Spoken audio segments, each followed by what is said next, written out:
안녕하십니까. 송국근의 혼술 12월 6일 금요일에 인사드립니다. 정말 위험하고 혼란한 상황이 발생하기 시작했습니다. 이 끝이 어디로 갈지조차도 가늠하기 어렵습니다. 최악의 경우에는 윤석열 대통령이 이 탄핵안이 통과돼서 직무정지가 된 상태에서 내란죄로 조사를 받고 또 김건희 특검법이 통과가 돼서 김건희 특검이 실제로 진행이 되는 대통령의 직무정지 상태에서 대통령이 수사를 받고 배우자가 특검의 대상이 돼서 모든 것을 빨아들이는 블랙홀이 돼버리는 그런 상황이 일어날 가능성이 생겼습니다. 내일 윤석열 대통령 탄핵안 표결을 하죠. 자, 8표가 움직이면은 통과가 된다. 그 상황에서 어제 한동훈 대표가 친한계가 이 탄핵안에 찬성하지 않을 것이라는 말을 분명히 했습니다. 준비 없는 혼란으로 인한 국민과 지지자들의 피해를 막기 위해선 이번 탄핵에 대해서는 통과되지 않게 노력하겠다. 이렇게 해서 제가 어제 친한 친윤이 탄핵을 막는데 의기투합을 했다는 말씀까지 들었는데 밤사이에 변해버렸습니다. 밤사이에 변했습니다. 한동훈이 오늘 새로이 드러나고 있는 사실 등을 감안할 때 대한민국과 국민을 지키기 위해 윤 대통령의 조속한 직무집행 정지가 필요하다고 판단한다. 오늘 최고위원회에서 긴급최고위원회에서 그렇게 이야기했습니다. 조속한 직무집행 정지, 다른 방법으로는 시킬 수가 없죠. 바로 탄핵안이 통과가 되면은 직무집행이 정지가 되고 바로 내일이니까는 조속하게 정지가 됩니다. 자, 그러면 한동훈 대표가 이야기하는 새로이 드러나고 있는 사실은 뭘까요? 한동훈이 직접 이야기했습니다. 최고위원 회의에서 긴급 최고위원 회의에서 한동훈은 어젯밤에, 그러니까 어제 본인이 탄핵에 찬성하지 않겠다고 이야기를 했죠. 그런데 어젯밤에 지난번 계엄령 선포 당일에 윤석열 대통령이 주요 정치인들 등을 반국가 세력이라는 이유로 고교 후배인 여인형 방첩사령관에게 체포하도록 지시했던 사실, 또 윤석열 대통령이 정치인들 체포를 위해서 정보기관을 동원했던 사실을 신뢰할 만한 근거를 통해서 확인을 했다. 이렇게 밝혔습니다. 이렇게도 또 덧붙입니다. 여인형 방첩사령관이 그렇게 체포한 정치인들을 과천의 수감 장소에 수감하려 했다는 구체적인 계획이 있었던 것도 파악됐다. 앞으로 여러 경로로 공개될 것이다. 그리고 윤석열 대통령은 이번 사태에 불법적으로 관여한 군 인사들에 대한 인사 조치조차 하고 있지 않고 여인형 방첩사령관조차 인사 조치하고 있지 않다. 이번 불법 계엄이 잘못이라고 인정하지도 않고 있다. 자, 이렇게 해서 그렇기 때문에 윤석열 대통령이 대한민국 대통령직을 계속 수행할 경우에는 이번 비상계엄과 같은 극단적인 행동이 재현될 우려가 크다. 그로 인해서 대한민국과 국민을 큰 위험에 빠뜨릴 우려가 크다. 그래서 사실상 대통령 탄핵에 찬성하겠다는 입장을 밝힌 겁니다. 자, 8표라고 말씀드렸는데 지금 친한계가 한 20명 정도 됩니다. 지난번에 친한계들을 쭉 모아서 만찬을 했을 때 20명이었는데 뭐 조경태, 육선 조경태부터 삼선 송석준 이 사람들이 있고 장동혁 지금 수석 최고위원, 뭐 서범수 사무총장, 박정아 비서실장, 정성국 조직부총장, 한지얏 수석 대변인 뭐 이런 사람들 쭉 하면은 한 20명, 뭐 배현진, 박정훈 다 합하면 20명 정도가 되기 때문에 이들이 이탈을 하면 8표 이상이면은 탄핵안이 통과가 되고 윤석열 대통령은 이 직무가 정지가 되죠. 직무가 정지가 되고 한 석 달 정도 걸립니다. 현재 과거에 박근혜 전 대통령이나 노무현 전 대통령 사례를 보면은 한 석 달 정도 현재 심리 기간 동안 직무가 정지가 돼서 아무 뭐 인사권도 할 수 없고 뭐 어떤 법안의 거부권 같은 것도 할 수 없고 아마 이 상황이 만약에 통과가 되면은 한덕수 국무총리가 대통령 권한 대행을 맡는 상황이 3개월 동안 지속이 되는데 자, 그 3개월 동안 이번 비상계엄령으로 인해서 내란죄 지금 성립이 되느냐 안 되느냐, 성립이 저는 안 된다고 보고 있지만 그것을 고발을 했기 때문에 어쨌든 내란죄는 불소추 특권의 대상이 아닙니다. 내란죄는 수사를 할 수 있고 대통령도 소추를 할 수 있는 그것이죠. 그래서 지금 민주당이 계속 내란죄, 이재명이 내란죄 프레임을 걸고 그것을 고발을 했기 때문에 검찰로서는 또 수사를 하지 않을 수도 없는 심우정 검찰총장도 수사를 하겠다, 고발을 했기 때문에 어쨌든 이 탄핵 정지된 상황에서 수사가 진행이 될 수도 있고, 또 김건희 이 특검법이 같이 통과가 되겠죠. 그 3분의 2 이것도 8표로 버텨왔는데 세 번째 재표결에서 통과가 되면은 그 와중에 대통령 직무가 정지된 상황에서 대통령 배우자에 대한 특검이 실시가 돼서 큰 이 혼란에 빠지고 특히 보수 전체가 침몰하는 그런 상황이 오게 됩니다.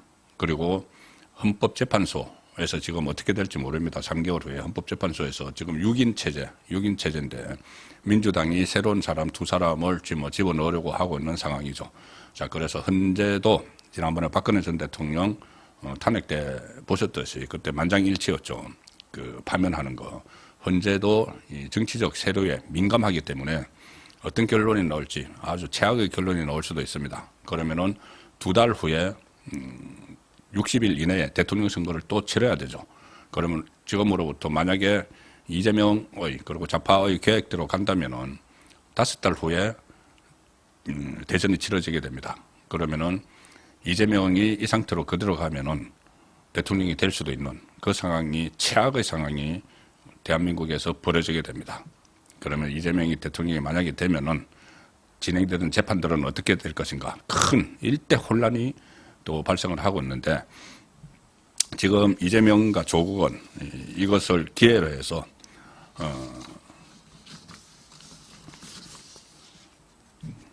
제가 어제 전에 들었다시피 불을 질러 놓고 야반 도주를 하려고 하고 있습니다. 야반 도주할 뿐만 아니고 불을 질러서 다 태워지고 나면은 다시 나타나서 정권을 잡으려고 그 시도를 지금 하고 있죠. 오늘 당장 이재명은 대장동 재판이 있었는데 안 갔습니다. 탄핵 전국을 지휘를 해야 된다고 안 갔습니다. 그걸 법원이 또 받아들였습니다. 지금 법원이 이런 상황이라면은 이재명 재판이 다 중단될 수도 있습니다. 이재명은 재판에 안 가고 오늘 특별 성명이라는 걸 발표를 해서 윤석열 내란 사태 관련 특별 성명 이런 것을 발표하면서 마치 자기가 전국의 중앙에 있는 것처럼 행세를 하고 있고, 조국도 12월 12일 날 대법원 확정 판결이 있는데 그걸 미뤄달라고 요청을 했고, 오늘은 아예 조국이 기가 살아서 오늘 당장 탄핵안 투표하자 이렇게 또 고함을 지르고 있습니다. 자, 어쨌든 이 상황은 제가 썸네일에서 윤석열 대통령의 자폭인가 한동훈 대표의 반란인가 이렇게 제목을 달았는데, 일단은 제가 오늘 상황을 객관적으로 좀 정리를 해드리고 있습니다. 객관적으로 정리를 해드리고, 이게 확인돼야 될 것이 몇 가지가 있습니다. 일단 한동훈의 이 체포, 정치인들 체포, 집단 체포해서 감금하고 이 말이 사실인지, 그것이 윤석열 대통령이 지시를 했는지, 만약에 지시를 했다면은 이것은 윤석열 대통령이 거의 자폭을 하는 결과가 됩니다. 이것과 함께 또 지금 논란이 되고 있는 것이 선관위에 계엄군이 투입이 됐는데 윤석열 대통령의 뜻에 따라서 부정선거를 하려고 계엄군을 투입을 했다. 자, 이것도 지금 논란이 되고 있죠. 계엄군이 최초 투입된 시간이 국회에 계엄군이 간 것보다 훨씬 빨랐고 인원도 많았다. 선관위에 투입된. 그래서 오늘 또 김용현 당시 국방부 장관이 동아일보에 선관위에 왜 계엄군을 보냈느냐 이렇게 동아일보가 물어보니까, 많은 국민들이 부정선거 의혹을 제기함에 따라서 향후 수사 여부를 판단하기 위해서 시스템과 시설 확보가 필요하다고 판단했다. 윤석열 대통령의 뜻이었느냐 질문에 예, 많은 국민이 부정선거에 대해 의혹을 가지고 계신다. 이 의혹을 해소하기 위해서 필요한 조치를 한 것이다. 윤석열 대통령의 지시에 따라서 계엄군이 투입이 됐다. 선관위에. 그러니까는 계엄을 선포한 자체가 이 부정선거 그 근거를 찾아내기 위해서다. 뭐 이런 말까지 나올 정도이니까 만약에 이런 이 내용의 사실 여부를 또 확인을 해야 되고 또 한동훈이 오늘 이야기한 거 자신을 비롯해서 정치인들을 수감하려 했다. 그렇게 된다면은 이것은 좀 납득하기 어려운 대통령의 뭐 통치권 이야기도 나오지만은 대통령의 통치권이라고 해도 지금 2024년 지금 오늘 상황에서는 납득하기 좀 어려운 겁니다. 물론 이재명, 조국, 문재인이 이렇게 폭거를 저지른 그 상황이 있지만 어쨌든 정치인들까지 이렇게 그 감금을 하고 또 부정선거 그 근거를 찾기 위해서 계엄령을 발동을 하고 이게 사실이라면은 일종의 자폭에 가까운 것이기 때문에 제가 자폭인가 그렇게 달았고, 자 그럼 한동훈은 왜 이렇게 또 입장을 하루 만에 바꿨는가? 이게 과연 이것 때문에 그러니까 정치인들을 수감을 하려고 했다는 이것을 진짜 어젯밤에 알았을까?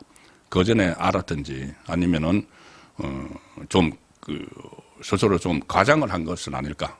왜 그러냐면은 본인이 처음에는 윤석열 대통령 탄핵에 동조할 것처럼 하다가 뭐 위헌적이라고 했죠. 계엄령을. 그래서 동조할 것처럼 하다가 입장을 바꿔서 탄핵에 반대한다는 이야기를 하니까 또 원래 친한 쪽을 지지하던 한동훈을 지지하던 사람 중에 일부가 반발을 했습니다. 반발을 하고 또 이 좌파 진영에서 막 조롱을 했죠. 그 앞뒤가 맞지 않는다. 위헌적이라고 하면서 왜 탄핵에 반대하느냐. 그래서 그것 때문에 본인의 정치적인 앞날을 생각해서 이러다가는 본인이 이 기존 지지층을 잃겠다. 이 판단에서 갑자기 입장을 바꾼 것인지 탄핵을 하는 쪽으로. 자, 그런 부분들도 제가 팩트체크 좀 상황을 좀 파악을 할 필요가 있어서 일단 지금은 윤의 자폭인가 하나의 반란인가 이 정도로 객관적인 내용들을 정리해 드렸습니다.